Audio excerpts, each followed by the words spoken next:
Forever a drug. Want to get high tonight? Scott was bordering on junkie status, and I was always wary about spending time with him, normally in the filthy apartment of some dealer friend while he shot up. It seemed like he was bordering on a collapse, and I was scared of doing the same. I don't know. What are you thinking? On the other hand, I had been despondent since breaking up with Ruth. Maybe something to take my mind off the pain would help. I knew she was better off without me.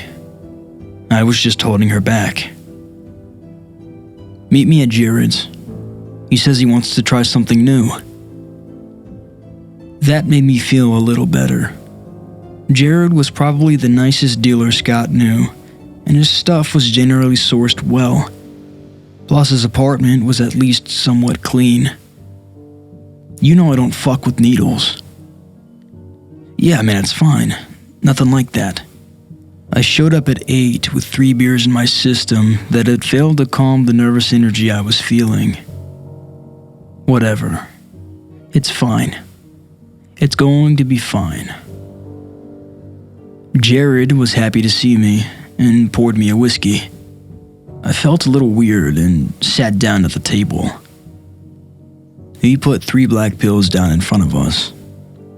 I got this from a trusted contact overseas. He began. Said it's like nothing else. He smiled. Thought the 3 of us could test drive it before I put it in order. See if it's really worth it. Stuff is called Forever. Scott laughed and downed a pill. Jared and I sat down and stared at the TV, waiting for it to kick in. It was fine. I felt really mellow, and sort of like the room and me with it was stretching in a weird way. We all wound up falling asleep. I woke up the next day feeling fine, and we parted ways. No big deal. Certainly nothing life-changing. Years passed. I never left town. Never really did anything. I could never kick smoking cigarettes either. Wasn't a surprise when the doc told me the blood I was coughing up was cancer. Shit. Too late to do anything. I was alone when I took my last breath. I woke up back in Jared's apartment, sun streaming through the window. What the fuck? I hallucinated an entire sad life. What was that drug? I mumbled something at Jared and Scott and walked outside. What a weird dream. I decided I could do more. Maybe that was a wake-up call. Applied to a job I didn't think I was qualified for and got it. Stopped screwing around and quit smoking.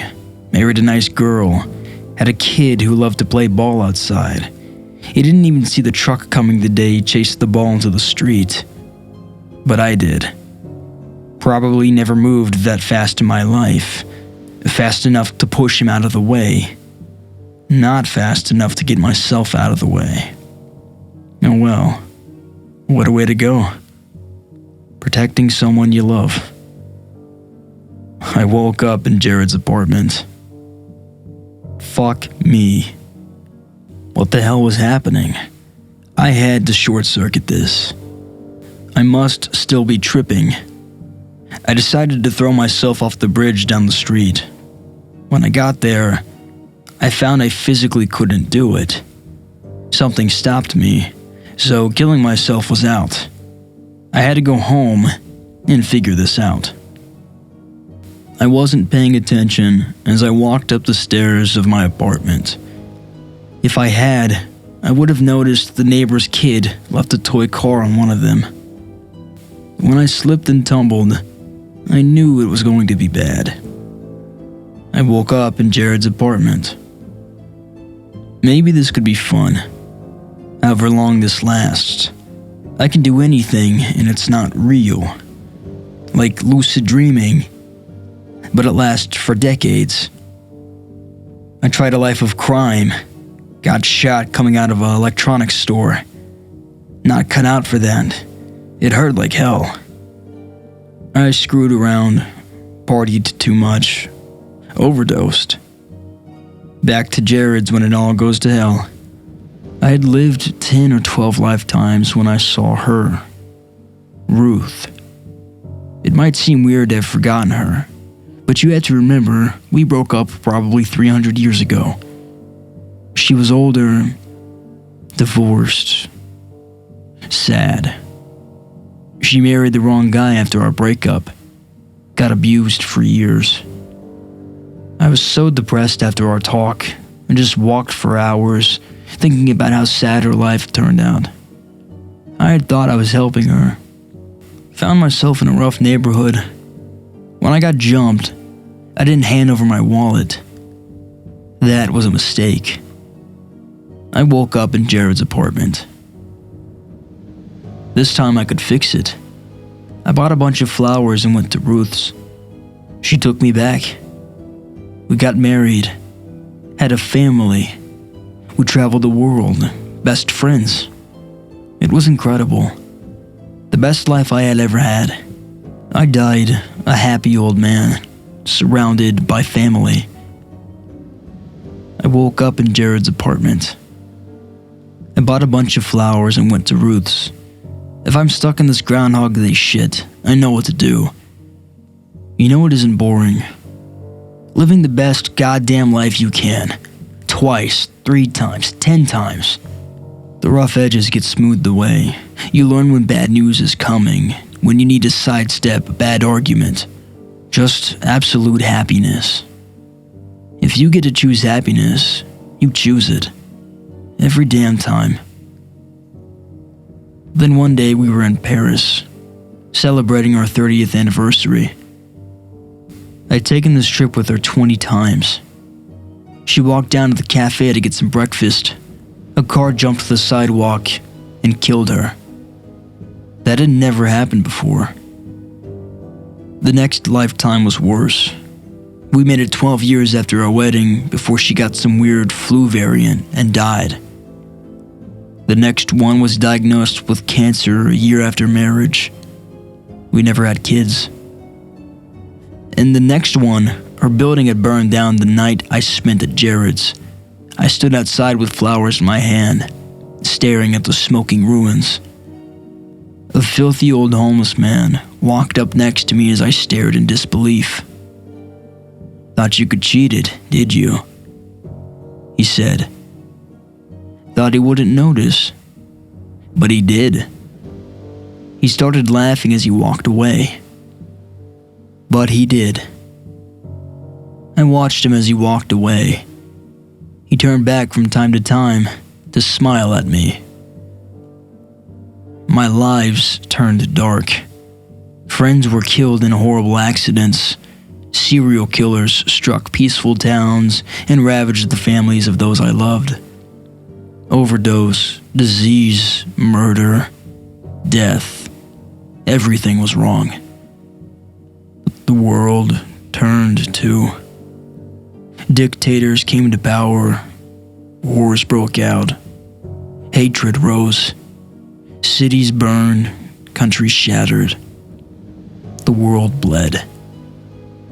The old man would appear from time to time. Those centuries would sometimes pass between sightings. He always laughed at me, told me he had me now. Always smiled at me. I drifted from one dying port town to the next, finding work where I could, drinking away shitty lifetime after shitty lifetime. I was sitting in a bar in the capital of East Scotland, watching some cable news about a genocide in some country that hadn't even existed in most of my lifetimes. The bartender laughed, and I looked at him clearly for the first time. It was the old man. He smiled at me. "Who the fuck are you?" I growled. "I've seen him longer than you. He sees you now." He laughed again. Where do I go to find him? He laughed. Go to Samar in the Philippines. Not now.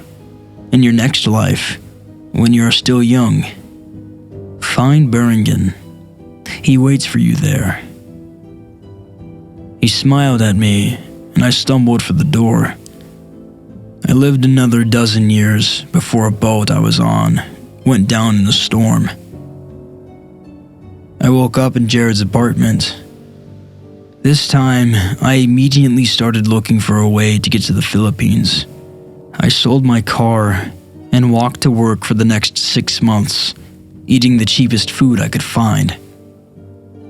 I arrived confused. It turns out Beringen isn't a real place. Or maybe it is. I found work under the table, making money however I could. I asked about the invisible city of local folklore. I asked questions about the lore behind it. I learned how many people have seen it are victims of demonic possession. I searched for it every chance I got. Years passed by. I lived an invisible life, like the invisible city I sought. The world rotted away, but I still searched. One night I was walking home and a car stopped next to me. I heard a familiar laugh through the window. I looked in and saw the old man. He smiled at me. I got in the car. We drove for hours. The gas gauge never moved. Finally, in the distance, I saw a gleaming city of light. He pulled over and gestured. You have to walk from here. He is waiting for you in the center of the city. He smiled. I got out and walked. I felt like I walked for days, but the sun never came up, and I never grew thirsty. I walked into a gleaming, deserted city. I felt drawn to a giant tower in the center of the city. It glowed with a light, despite having no windows or obvious source of illumination. I was not surprised to find a single door at the bottom of the tower. I entered and began to climb. As I went, I heard a voice, deep and old. I couldn't make out the words. I climbed forever, finally reaching a door. I opened it and stepped inside, facing a giant black abyss. The voice was everywhere now. Every word ripped me apart. I watched you cheat me. Did you think you could live your lies forever? I screamed. You're with me now. Forever. I destroyed this world. The abyss closed, and I realized I was staring at a giant mouth. It opened again. I thought of Ruth. The world went black. I woke up in the hospital. Scott jumped up from the chair in the corner. Oh, dude, I'm so glad you're awake. What happened? He looked over his shoulder. We were just about to take those pills, and then you threw up all over them, and then collapsed. You had a crazy fever. I looked around. How long have I been out? 4 days. Ruth keeps chasing me out of here. Thinks I did this. He glanced at his shoes. Nurses don't like me much either. Why is Ruth here? She's your emergency contact, dude. She hasn't even left your side to go home and sleep. She's just getting coffee now. He paused and shifted awkwardly. Do you have any cash? Jared is kind of pissed he puked on his stuff. I heard an excited shriek and barely managed to turn my head as Ruth launched herself at me. I was in the hospital for another 4 days before getting discharged. Doctors couldn't figure out what was wrong with me. They said it must have been a freak infection. Getting discharged was great. Ruth was picking me up and bringing me to Scott so I could go with him to the first NA meeting. Seeing me almost die scared him, and he was trying to straighten himself out. Then Ruth and I had a special date planned. Things were getting figured out. We were thrilled for another chance. I walked out to the curb and waited for Ruth to pull her car around. I stood there in the sunlight, feeling alive for the first time in, I guess, millennia. A nurse rolled another patient in a wheelchair out to the curb, locked his wheels, and walked outside. I felt the breeze on my face and smiled. The old man in the wheelchair laughed. I stared at him and he winked. He let you go. Make sure he doesn't get his teeth in you again. Then he smiled at me. This time, I smiled back.